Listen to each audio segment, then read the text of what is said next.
Today I'm going to be talking about the game of baseball. I'm here to help my audience learn more about the game of baseball and the history behind it. While the exact origins of the game are unknown, most historians agree that the game was invented by Abner Doubleday. The first recorded baseball game took place in 1846. Thousands of fans gathered all around, watching two opposing teams take turns batting and fielding for 9 straight innings. If baseball popped into your head, you are correct. Played with just a bat, ball, and glove. By the late 19th century, baseball was widely recognized as a national sport of the United States of America. Baseball is popular in North America and parts of Central and South America, also the Caribbean and East Asia, particularly in Japan, South Korea, and Taiwan. I remember the first time I was introduced into baseball. I was about 4 years old. I did not understand the purpose of the game or why I was even out there. But sticking with it, throughout my childhood, I was able to gain knowledge on and off the field, as well as becoming a young man as well. Baseball has always been some sort of a family tradition, so I definitely had some great mentors along the way. First, we will discuss the history of baseball. Second, we will speak about what is needed to play. And finally, we'll get more into depth on how the game is properly played. I'm also going to be discussing how baseball got invented and how much of an impact it has made around the world. So first, what is baseball? As said before, baseball is a bat and ball game played between two opposing teams who take turns batting and fielding. June 19, 1846 was the first recorded official baseball game in Hoboken, New York. The Mills Commission also concluded that baseball was invented in Cooperstown, New York. Second, how did baseball get its name? References to games resembling to baseball in the United States date back to the 18th century. It appeared to be two English games called rounders and cricket. By the time of the American Revolution, variations of such games were being played on schoolyards and college campuses all around the country.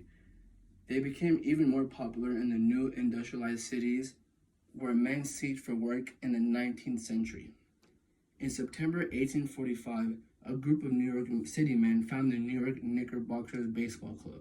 One volunteer was a firefighter as well as a bank clerk, going by the name of Alexander Cartwright, who ended up arranging a new set of rules that would form the basics of modern baseball, calling for a diamond-shaped infield, foul pole lines, and the 3-strikeout rule.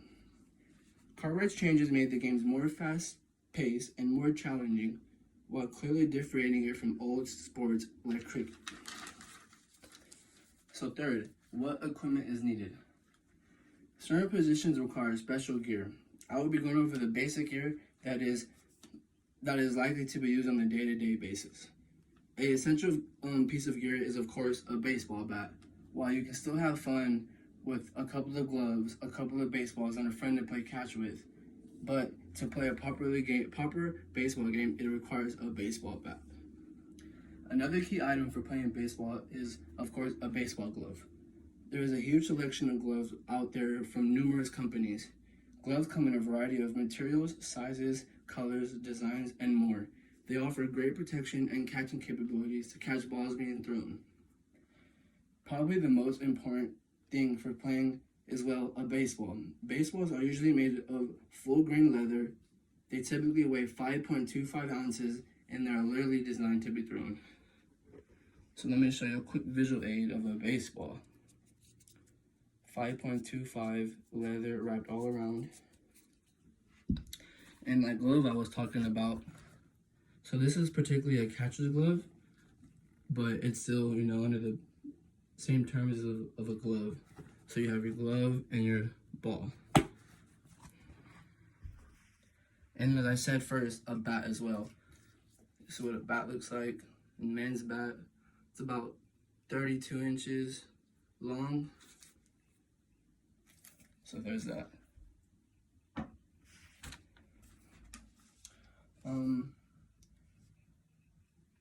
So like I was saying before, baseballs weigh 4.25 ounces and are literally designed to be thrown. So I think that's pretty cool. So now that we have learned a little bit about the history of baseball, let's look into how the game is properly played. The game is played out between two teams, each made of 9 players. The game lasts 9 innings, with each team alternating between each inning batting and fielding. There are 4 different types of out in baseball. There's a strikeout, a force out, a fly out, and a tag out. The scores at the end of the innings are added up to a cumulative score, and the team with the most points wins the game. In conclusion, we have reviewed the history of baseball, how baseball was invented, and how it is properly played. Baseball has gone beyond more than just a sport. It's part of an American tradition. I hope you all have learned and gained some sort of knowledge from this. So next time you turn on the TV or overhear a conversation, you will have a better vision of the game of baseball and more history behind it. Thank you, and have a good night.